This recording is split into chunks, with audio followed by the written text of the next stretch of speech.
সংবাদ সবাইকে স্বাগত জানাচ্ছি। আমি ফিরোজ তোহা। শুরুতেই সংবাদ শিরোনাম জানিয়ে দেব এই মুহূর্তে হাতে পাওয়া সর্বশেষ গুরুত্বপূর্ণ আপডেট আন্তর্জাতিক সংবাদ। শুরুতেই থাকছে যুক্তরাষ্ট্রের যুদ্ধের কৌশল বুঝে ফেলেছে ইরান। ইরানের পার্লামেন্ট স্পিকার মোহাম্মদ বাঘের গালিবাফ বলেছেন, যুক্তরাষ্ট্র একদিকে মধ্যপ্রাচ্যে নতুন সামরিক সরঞ্জাম মোতায়েন করছে, অন্যদিকে যুদ্ধ বন্ধের কথা বলছে। আমরা তাদের নতুন কৌশল বুঝে ফেলেছি। গালিবাফ বলেন, তারা মনে করেছে আমাদের গোয়েন্দা সক্ষমতা তাদের বুদ্ধিমত্তার মতোই সীমিত, কিন্তু ইরান এখন আমেরিকার এ ধরনের কৌশল এবং চাল পুরোপুরি বুঝে ফেলার পর্যায়ে রয়েছে।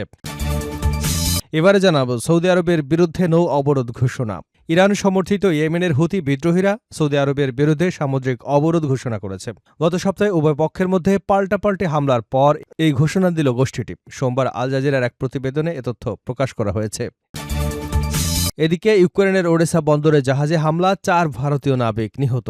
ইউক্রেনের ওডেসা বন্দর থেকে শস্য বোঝাই করা একটি কার্গো জাহাজ ছেড়ে যাওয়ার সময় হামলায় 4 ভারতীয় নাবিক নিহত হয়েছেন। এ ঘটনায় আরও একজন ভারতীয় গুরুতর আহত হয়ে হাসপাতালে চিকিৎসাধীন।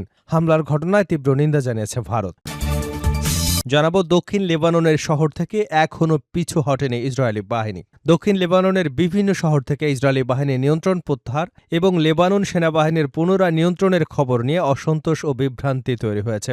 সোমবার লেবানিজ সেনাবাহিনীর অপহৃত ও নিয়ন্ত্রিত এলাকাগুলো পুনরুদ্ধারের দাবি করলেও তা অস্বীকার করেছে লেবাননের ফ্রাউন শহরের মেয়র হাসান বজ্জি। এবারে থাকছে দিল্লিতে বিক্ষোভকারীদের বর্ণনায় উঠে এলো নিরাপত্তা বাহিনীর বর্বরতা। এ যেন আর এক জুলাই বিপ্লব। ভারতের রাজধানী নয়াদিল্লিতে ককরোচ জনতা পার্টির চলো সংসদ কর্মসূচিকে ঘিরে সোমবার ব্যাপক উত্তেজনা ছড়িয়ে পড়ে। সংসদের দিকে অগ্রসর হবার চেষ্টা করলে বিক্ষোভকারীদের ঠেকাতে দিল্লি পুলিশ এবং rapid action force tear gas lathicharge করে। এই সময় কয়েকটি এলাকায় বিক্ষোভকারী ও নিরাপত্তা বাহিনীর মধ্যে সংঘর্ষের ঘটনা ঘটে। এবং সর্বশেষ জানাবো ইরানি ক্ষেপণাস্ত্র ও ড্রোন হামলার মুখে কুয়েত, সক্রিয় আকাশ প্রতিরক্ষা ব্যবস্থা। ইরানের নতুন দফার ক্ষেপণাস্ত্র ও ড্রোন হামলার মুখে পড়েছে কুয়েত। সোমবার মধ্যপ্রাচ্যে চলমান উত্তেজনার মধ্যে দেশটির আকাশ প্রতিরক্ষা ব্যবস্থা দিয়ে এ হামলা মোকাবেলার কথা নিশ্চিত করেছে কুয়েতি সামরিক বাহিনী। এতক্ষণ শুনছিলেন সংবাদ শিরোনাম, এবার থাকছে পুরো সংবাদ। দর্শক, অনুরোধ থাকবে এই ভিডিওতে একটি লাইক দিন, কমেন্টস করে জানিয়ে দিন এই ভিডিওটি আপনি কোন জেলা থেকে দেখছেন এবং শুনছেন। যুক্তরাষ্ট্রের যুদ্ধের কৌশল বুঝে ফেলেছে ইরান, গালিবাফ। ইরানের পার্লামেন্ট স্পিকার মোহাম্মদ বাঘের গালিবাফ বলেছেন, যুক্তরাষ্ট্র একদিকে মধ্যপ্রাচ্যে নতুন সামরিক সরঞ্জাম মোতায়েন করছে, অন্যদিকে যুদ্ধ বন্ধের কথা বলছে। আমরা এখন তাদের কৌশল বুঝে ফেলেছি। খবর আল জাজিরার। সময় সামাজিক যোগাযোগ মাধ্যম এক্সে দেওয়া এক পোস্টে গালিবাফ বলেন, আমেরিকানরা প্রতিনিয়ত এই অঞ্চলে নতুন সামরিক সরঞ্জাম নিয়ে আসছে, আবার দাবি করছে তারা যুদ্ধ থামাতে চায়। তিনি আরও বলেন, তারা মনে করেছে আমাদের গোয়েন্দা সক্ষমতা তাদের বুদ্ধিমত্তার মতোই সীমিত, কিন্তু ইরান এখন আমেরিকার এই ধরনের কৌশল এবং চাল পুরোপুরি বুঝে ফেলার পর্যায়ে পৌঁছে গেছে। গালিবাফের মতে শুধু কথায় নয়, বাস্তব কর্মকাণ্ডে শান্তির প্রমাণ থাকতে হবে, দাবির সঙ্গে কাজের মিল থাকতে হবে, পরস্পর বিরোধী হওয়া চলবে না। ইরান ও যুক্তরাষ্ট্রের মধ্যে সাম্প্রতিক সময় উত্তেজনা অব্যাহত রয়েছে। দুদেশের মধ্যে যুদ্ধবিরতি সমঝোতা নিয়ে আলোচনা হলেও উভয় পক্ষই একে অপরের বিরুদ্ধে চুক্তি লঙ্ঘনের অভিযোগ করে আসছে। এ পরিস্থিতিতে গালিবাফের মন্তব্যকে ওয়াশিংটনের প্রতি তেহরানের কঠোর বার্তা হিসেবে দেখা হচ্ছে। সৌদি আরবের বিরুদ্ধে নৌ অবরোধ ঘোষণা। ইরান সমর্থিত ইয়েমেনের হুতি বিদ্রোহীরা সৌদি আরবের বিরুদ্ধে সামুদ্রিক অবরোধ ঘোষণা করেছে। গত সপ্তাহে উভয় পক্ষের মধ্যে পাল্টাপাল্টি হামলার পর এ ঘোষণা দিল গোষ্ঠীটি। সোমবার আল জাজিরার এক প্রতিবেদনে এ তথ্য প্রকাশ করা হয়েছে। হুতিদের সামরিক মুখপাত্র ইয়াহিয়া সারি এক বিবৃতিতে বলেন, চোখের বদলে চোখ নীতির ভিত্তিতে সৌদি আরবের বিরুদ্ধে তাৎক্ষণিক সামুদ্রিক অবরোধ কার্যকর করা হয়েছে। সারি অভিযোগ করেন, ইয়েমেনের রাজধানী সানার আন্তর্জাতিক বিমানবন্দরের ওপর অব্যাহত অবরোধ অগ্রহণযোগ্য এবং এটি আর মেনে নেওয়া হবে না। তিনি আরও বলেন, অবরোধের জবাব অবরোধ দিয়েই দেওয়া হবে। এই প্রতিটি উত্তেজনার জবাব আরও কঠোর উত্তেজনার মাধ্যমে দেওয়া হবে। হুতিদের দাবি, গত সপ্তাহে সানা আন্তর্জাতিক বিমানবন্দরে হামলার জন্য সৌদি আরব দায়ী। এর প্রতিশোধ হিসেবে তারা সৌদি আরবের অবস্থা আন্তর্জাতিক বিমানবন্দর লক্ষ্য করে হামলা চালিয়েছে। ইয়াহিয়া সারি আরও বলেন, ইয়েমেনের সশস্ত্র বাহিনী সব ধরনের সম্ভাব্য পরিস্থিতি মোকাবেলায় সম্পূর্ণ প্রস্তুত। সৌদি আরবের যে কোনো বেপরোয়া পদক্ষেপের উপযুক্ত জবাব দেওয়া হবে। তিনি ইয়েমেনের জনগণের প্রতি সাধারণ সমাবেশ ও অস্ত্র ধারণের আহ্বান জানিয়ে বলেন, সবাইকে সম্ভাব্য সব পরিস্থিতির জন্য প্রস্তুত থাকতে হবে এবং যুদ্ধক্ষেত্রে যোদ্ধাদের সহায়তা করতে হবে। ইউক্রেনের ওডেসা বন্দরে জাহাজে হামলা, 4 ভারতীয় নাবিক নিহত। ইউক্রেনের ওডেসা বন্দর থেকে শস্য বোঝাই একটি কার্গো জাহাজ ছেড়ে যাবার সময় হামলায় 4 ভারতীয় নাবিক নিহত হয়েছেন। এ ঘটনায় আরও একজন ভারতীয় গুরুতর আহত হয়ে হাসপাতালে চিকিৎসাধীন রয়েছেন। হামলার ঘটনায় তীব্র নিন্দা জানিয়েছে ভারত। সোমবার এক বিবৃতিতে ভারতের পররাষ্ট্র মন্ত্রণালয় জানায়, গিনি-বাসাউরের পতাকাবাহী কার্গো জাহাজ এমবি গোল্ডেন লিও 19 জুলাই সন্ধ্যায় হামলার শিকার হয়। জাহাজটিতে মোট 17 জন নাবিক ছিলেন, যার মধ্যে 5 জন ছিল ভারতীয়। ভারতীয় পররাষ্ট্র মন্ত্রণালয়ের ভাষ্য অনুযায়ী হামলায় 4 ভারতীয় নাগরিক নিহত হয়েছেন এবং একজন গুরুতর আহত অবস্থায় হাসপাতালে চিকিৎসা নিচ্ছেন। কৃষ্ণ সাগর অঞ্চলে নতুন করে উত্তেজনা বৃদ্ধির পর ভারতীয় নাবিকদের প্রাণহানির ঘটনাগুলোর মধ্যে একটি অন্যতম ভয়াবহ বলে মনে করা হচ্ছে। ঘটনার তীব্র নিন্দা জানিয়ে ভারত বলছে, বাণিজ্যিক জাহাজ ও নিরীহ নাবিকদের লক্ষ্য করে হামলা কোনোভাবেই গ্রহণযোগ্য নয়।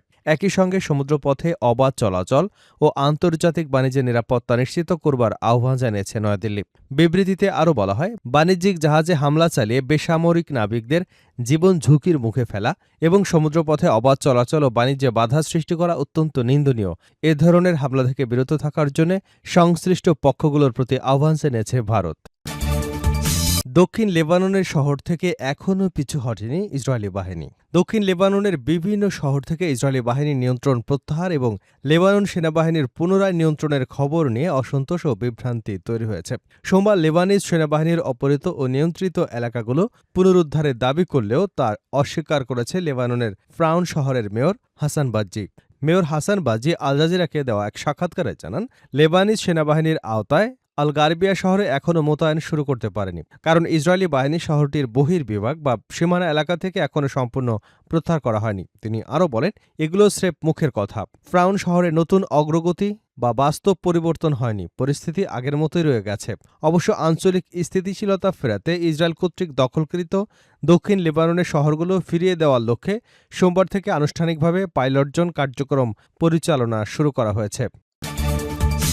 দিল্লিতে বিক্ষোভকারীদের বর্ণনায় উঠে এলো নিরাপত্তা বাহিনীর বর্বরতা। এ যেন আরেক জুলাই বিপ্লব। ভারতের রাজধানী নয়াদিল্লিতে ককরোচ জনতা পার্টির চলো সংসদ কর্মসূচিকে ঘিরে সোমবার ব্যাপক উত্তেজনা ছড়িয়ে পড়ে। সংসদের দিকে অগ্রসর হবার চেষ্টা করলে বিক্ষোভকারীদের ঠেকাতে Delhi police, rapid action force এবং টিয়ার গ্যাস নিক্ষেপ ও লাঠিচার্জ করে। এ সময় কয়েকটি এলাকায় বিক্ষোভকারী ও নিরাপত্তা বাহিনীর মধ্যে সংঘর্ষের ঘটনাও ঘটে। সংসদ ভবনের দিকে যাওয়ার পথে সংসদ স্ট্রিট, কনট প্লেস এবং বিশেষ করে প্যাটেল চৌক ও মেট্রো স্টেশন এলাকায় সবচেয়ে বেশি তীব্র সংঘর্ষের ঘটনা ঘটে।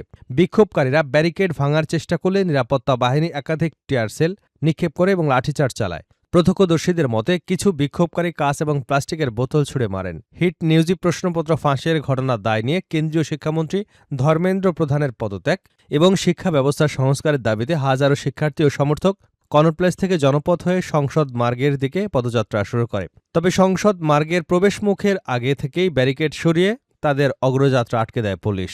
শিক্ষার্থীর সংগঠন অল ইন্ডিয়া স্টুডেন্টস অ্যাসোসিয়েশনের দাবি, তাদের দিল্লি বিশ্ববিদ্যালয় শাখার এক নেতা রাবিনের বাম হাত ভেঙে গেছে। এছাড়া আরও কয়েকজন কর্মী ঘাড়, পিঠ এবং হাত ও পায়ে গুরুতর আহত হয়েছেন। সংগঠনটির অভিযোগ, এক শিক্ষার্থীর কাঁধ নড়ে মারাত্মক জখম হয়েছে।